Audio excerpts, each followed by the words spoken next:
آج ایک ایسی نیکی کی بات کریں گے کہ جس کی وجہ سے اس نیک خاتون زاہدہ کے بچے کی جان بچ گئی۔ تو آئیے ہمارا ساتھ دیجیے، آخر تک کہانی پڑھیے گا، بہت زبردست کہانی ہے۔ زاہدہ ایک نیک خاتون تھی جو ہر روز اپنے گھر والوں کے لیے روٹی بناتی تھی اور ہر روز کسی بھوکے فقیر راہگیر کے لیے ایک اضافی روٹی بھی بناتی تھی، اور اس اضافی روٹی کو اسے دیتی تھی جو اسے لینے کے لیے وہاں سے گزرتا تھا۔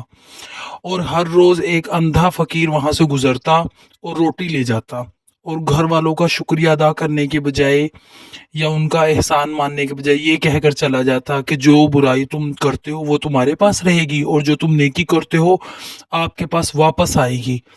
روزانہ اندھا فقیر روٹی اٹھاتا تھا اور وہی الفاظ بولتا تھا، یعنی جو برائی آپ کرتے ہیں وہ آپ کے ساتھ رہتی ہے، اور جو اچھائی آپ کرتے ہیں وہ آپ کے پاس واپس آتی ہے۔ زاہدہ کو پہلے تو غصہ نہ آتا تھا اس کی اس بات پر، مگر جب وہ روزانہ ایک ہی بات کو دہرانے لگا تو زاہدہ کو غصہ آنے لگا کہ کیونکہ اس شخص نے نہ کبھی شکریہ ادا کیا اور نہ ہی کبھی اس کا احسان مانا۔ تو وہ اپنے آپ سے کہنے لگی، یہ اندھا ہر روز وہاں سے گزرتا ہے اور اپنا مبہم جملہ دہراتا ہے اور پھر چلا جاتا ہے۔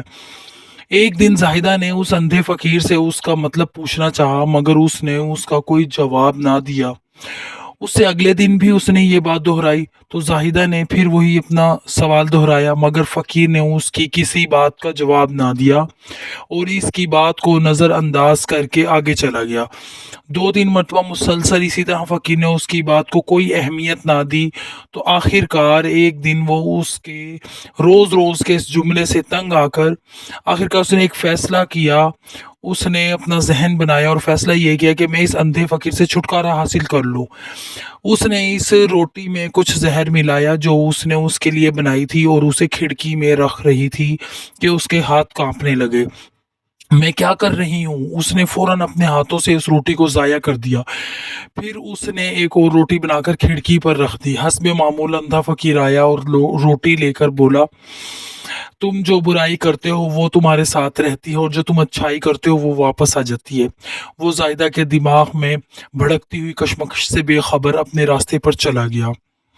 تو جناب کرام، وہ ہر روز روٹی بناتی تھی، اپنے بیٹے جمشید کے لیے دعا کرتی تھی جو اپنے مستقبل کی تلاش میں کافی عرصے سے اس سے دور تھا، اور کئی سالوں سے اس کو اس کی کوئی خبر بھی نہیں ملی تھی کہ وہ کہاں ہے اور کہاں رہتا ہے اور کس جگہ ہے، اور وہ اس کی سلامتی کے لیے ہمیشہ دعا کرتی رہتی تھی اور یہ کہتی تھی کہ وہ اللہ کرے اس کے پاس واپس آ جائے۔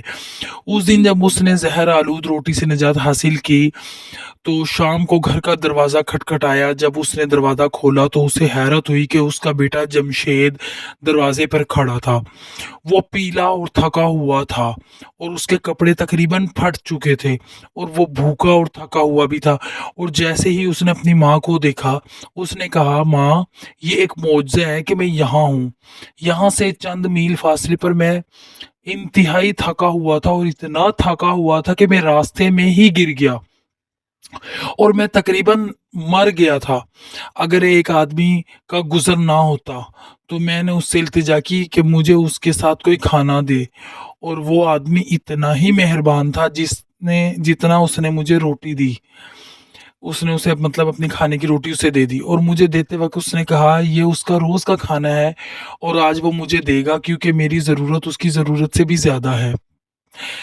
یہ الفاظ سنتے ہی ماں کا رنگ پیلا ہو گیا اور اس کے چہرے پر دہشت نمودار ہو گئی، اور وہ اسے دروازے سے ٹیک لگا کر زہر آلود روٹی یاد آ گئی جو اس نے آج صبح بنائی تھی۔ اگر وہ اسے ضائع نہ کرتی، آگ میں نہ ڈالتی، تو اس کا بیٹا ہی اسے کھا جاتا اور جان سے ہاتھ دھو بیٹھتا۔